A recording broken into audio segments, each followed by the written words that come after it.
হোৱা সূৰ্য দেৱতা ক্ৰোধ মূৰ্তি কৰা পৰিহাৰ স্ত্ৰীয়ে শুনামোৰ সত্যবচন প্ৰণাম দেৱৰ্ষি উদ্ধত হনি এইবাৰ মোৰ সংসাৰত লগালে গ্ৰহণ শুনা সূৰ্য দেৱতা তুনুৰ নন্দন মালি আৰু হুমালি এই ছায়া দেৱীক কৰিছে হৰণ প্ৰথমে তুমি উদ্ধাৰ কৰা ছায়া দেৱীক পৰৱৰ্তী সময়ত ছায়াৰ মুখেৰে সত্য কাহিনী কৰিবা চৰণ প্ৰণাম নকৰিবা দিবাকৰ অন্যথা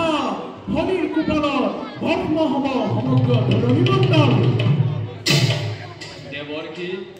উত্তম পৰামৰ্শ কৰিলে প্ৰদান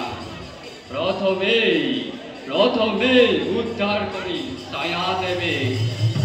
ছায়াৰ মুখেৰে ভেদিম ৰহস্য ঘূৰ আশীৰ্বাদ কৰক দেৱৰ্ষি বিজয়ী ভাবা ময়ো যাওঁ নিষ্কৰ্ম ভৌম গ্ৰহণ এই কৰোণাময়